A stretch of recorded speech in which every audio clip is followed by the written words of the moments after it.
You either die a hero, or you live long enough to see yourself become John Cena turning heel in 2025. Ladies and gentlemen, it finally happened.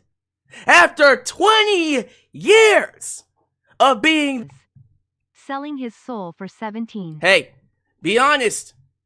A lot of y'all gave me crap for even suggesting it. A lot of you mocked me for suggesting, even hinting at the idea of a John Cena heel turn. But I remained steadfast. I remained steadfast the moment he announced his return. When he announced his retirement back in 2024, who was the main one saying, if he's gonna come back, it has to be as a heel? There is no other reason for him to come back than to turn heel. But everyone was saying, nope, he's coming back to do one last Fruity Pebble shirts and hats, losing all his matches, but nostalgia. How does that make sense? You get John Cena one last goddamn time in your lifetime, and you want it to be him losing as a babyface? No. Even I believe John Cena said no to that. He would have laughed at you. The moment he signed on for 36 dates and said, this is it, the final run, I said to myself, this is the time to turn him heel. This is it. Now, if Vince McMahon was here, I would not have even entertained it. I wouldn't have even brought it up. Triple H is different. Nick Khan is different. The Rock is different. They're going to go where this goes. And currently, this says John Cena should go out as a villain. And in that segment, when Cody Rhodes went out there and told The Rock, go fuck yourself. Can't cuss yet, still a little early. But he told The Rock, go F yourself. I knew then exactly what was about to happen, because that was different. Cody dropped an F-bomb and they didn't censor it. That's what really screwed me up. They did not censor that F-bomb. They said, let it rip. And then when John Cena gave Cody Rhodes that hug, and then he gave Rock that stare, and then The Rock said, and then John Cena took a step back, measured him, boom, low blow. Crowd lost it. Big pop. Massive pop for John Cena going heel, because no one thought it would happen. And then you have Michael Cole cussing up a storm on commentary. I wish we had Jim Ross. I wish we had Jim Ross on commentary. Why? Tell me why, Cena? Why? Come on, man. Nah, Michael Cole was excellent. Michael Cole was perfect for this segment because John Cena is Michael Cole's favorite wrestler. Michael Cole was the main one saying John Cena is the greatest of all time. It had to be Michael Cole. It had to be Michael Cole saying, you son of a bitch! You piece of shit, John Cena! And then John Cena took that Rolex. I think it's the same Rolex that The Rock gave Cody, right? Or the same one that Cody gave The Rock. The same one that was exchanged between the two. Put it over his hand and started whooping Cody's ass. And I said to myself, why is it that there is no blood with Kevin Owens and Sami Zayn? Like, this is a match that should have blood. They must be saving it for something else. They were saving it for this. They were saving it for Cody Rhodes busting himself open after John Cena hit him over the head with that championship. Oh, it was so good. Oh, the crowd was perfect. Toronto, 38,000 live were shooketh at that ending segment. We mocked The Rock saying, Cody, I want your soul. We mocked The Rock 2 weeks ago. I mocked The Rock. I was saying, what the fuck are you talking about? When it's all said and done, what did it lead to? It led to one of the greatest heel turns in wrestling history on one of the greatest WWE shows of all time. Now, you know me. I rarely give S's on my shows. I rarely come up here and just throw out these grades. I give A's. I give B's. I give fair scores as much as I can across the board. But I save S. That's the biggest score I got. I save S for those shows I know are going to be remembered for the longest time, are going to stand the test of time as one of the greatest shows of all time. You just watched it. You just watched an S tier show. Legendary from top to bottom. The best, for now, the best women's Elimination Chamber match, period, with Jade Cargill busting up in there and whipping Naomi's ass. Naomi got her ass whooped. She whooped Naomi's ass so bad. I said, what did... Damn. I guess Naomi attacked her, but shit. I guess she deserved it. I guess it was Naomi. And Bianca was back there. Nah, don't do it. Don't do it. See, honestly, I have my theories. But I'm going to just say this right now. Clearly, Naomi is the culprit, right? Right? This is not a red herring, right? This is not a swerve, because we know Triple H likes swerves. Maybe this is exactly what it looks like. Maybe Naomi did in fact attack Jade. Maybe it was as simple as that from the get-go. Or maybe there's one more swerve coming. I think there's one more swerve coming. Because they never outright said that Naomi attacked her. We just assume Naomi attacked her because Jade Cargill attacked her. Now, clearly, if she attacked her, she's the culprit. Okay, and I'm cool with that. I said before, if it's Naomi, awesome. Something tells me there's more to this story. I've been right so far. With John Cena, I'm going to stick to my guns on Bianca Belair and Naomi. Now, for all we know, this could be one of those instances where this is a New Day situation where they both attacked her. It was both of them. Scream 1, the original Scream. They're both the killers. We'll see. I'm cool with that too. Holy crap, y'all. That set it off right. Jay getting in there and whipping ass. Set it off right. Set it off, god damn it. Love it. But yeah, looks like Naomi was the one to attack Jade. And I'm cool with that. That should be a great match. Bianca goes on to fight Rhea Ripley. I don't know, y'all. I'm thinking there's more to this story. And then you had the return of Randy Orton. That unsanctioned match was excellent, but I said to myself, man, I feel like there should be blood here. Why does this not have blood? That's such a weird choice.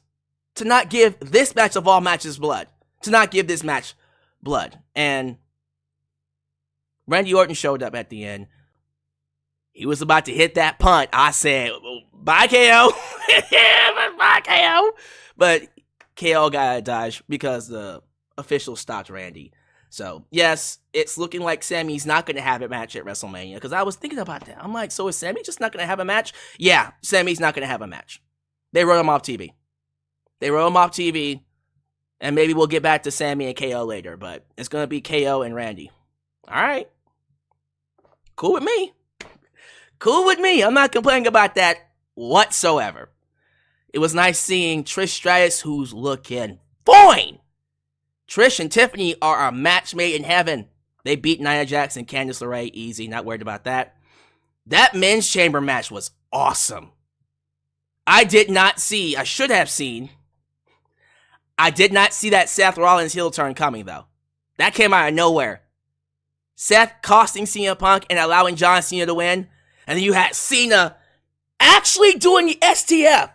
The original way he did it was like the lame, hokey cartoon way of him doing it.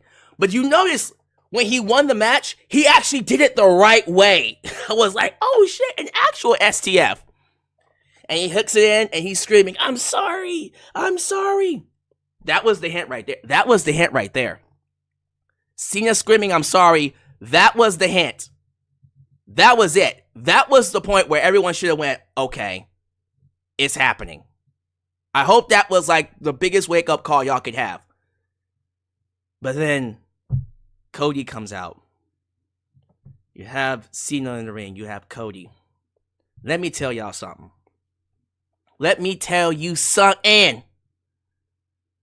The moment The Rock got in the ring, and you have Cena in the background with Travis Scott. Why the hell was Travis Scott there? I'm a fan of Travis Scott. Don't get me wrong. Why was he there, though? Anyways, Travis Scott was there for some reason. You had Cody standing in the ring. The Rock says, sell your soul to me.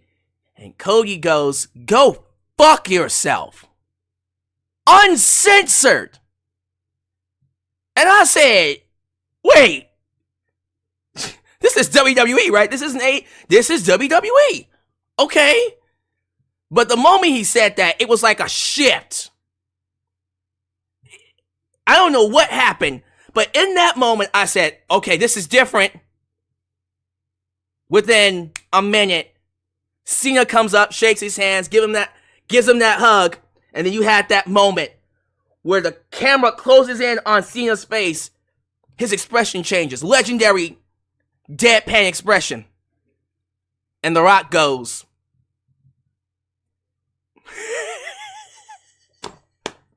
I love it.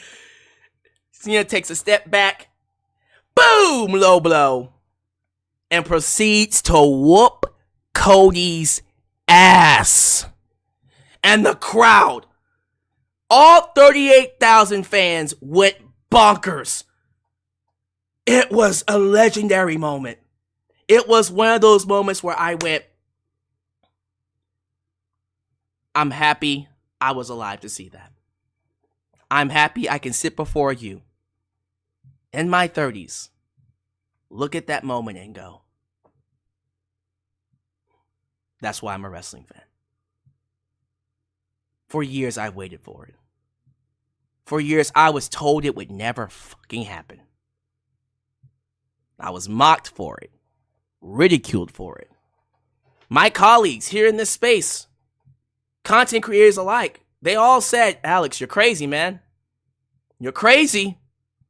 It's never going to happen. Stop getting your hopes up. That shows you anything can happen. And that needed to happen. This heel turn needed to happen. What do I always say about John Cena? If only he would turn heel, then people could really start acknowledging him as one of the greatest of all time. You want fans to stop asking him to turn heel, then turn him fucking heel. And they finally did it. John Cena's final run, his final run in WWE is going to be as a heel. Give him the belt. Give him the belt. It's time. Your time is up, Cody. Cena's time is now. WrestleMania main event. Cena beats Cody for the WWE Championship. Now, I have no idea what The Rock's going to do. I'm thinking they still got time. I have no idea what Roman is doing. If they want to do Roman versus Rock, they can still set it up. They better hurry up. But I think the reports were correct. The report said it's going to be a triple threat. Roman, Seth, and Punk. I'm fine with it. Although I do believe we should go ahead and do Rock and Roman. We should just go ahead and set it up and just do it. Get it out the way. Just get it out the way. I believe with the way things are looking, WrestleMania. Whoo-wee. So, Bianca, Rhea, Charlotte, Tiffany. I guess Naomi and Jade until further notice. Seth and Punk until further notice. Drew and Damian Priest. Oh my goodness, this card. It's coming together. Randy Orton, Kevin Owens. We don't even know what the tag team championship matches are going to be. Probably multi-man matches. Of course, we're going to have LA Knight versus Shinsuke Nakamura. But whatever they decide to do, Jey Uso, Gunther, Cena, Cody. And we'll see what Roman does. I think they gotta do Rock and Roman eventually. Are they gonna wait till next year to do it? I don't know. Oh, and Solo versus Jacob Fatu, that too. Man, it's coming together. It's coming together. I'm happy. I'm happy it finally happened. It's one of those things as a wrestling fan where I just never thought it would happen, even though I wanted it to happen so badly. I was like, come on. And we're finally getting it. And I know it's going to be glorious. There was a press conference after Chamber, and John Cena went up to do an interview.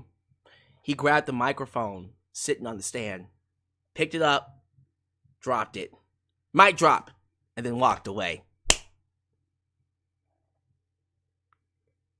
I'm going to need Cena to come out in a suit. Just come out in a corporate suit on Monday or whenever he comes out. Oh, man. It's perfect. It's perfect. I'm happy. I'm happy I saw that show. That was one of the best shows, one of the greatest shows in wrestling history.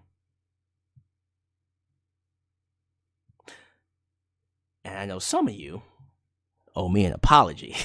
I'm joking. You don't owe me anything. I'm just happy that we finally got the moment. Man,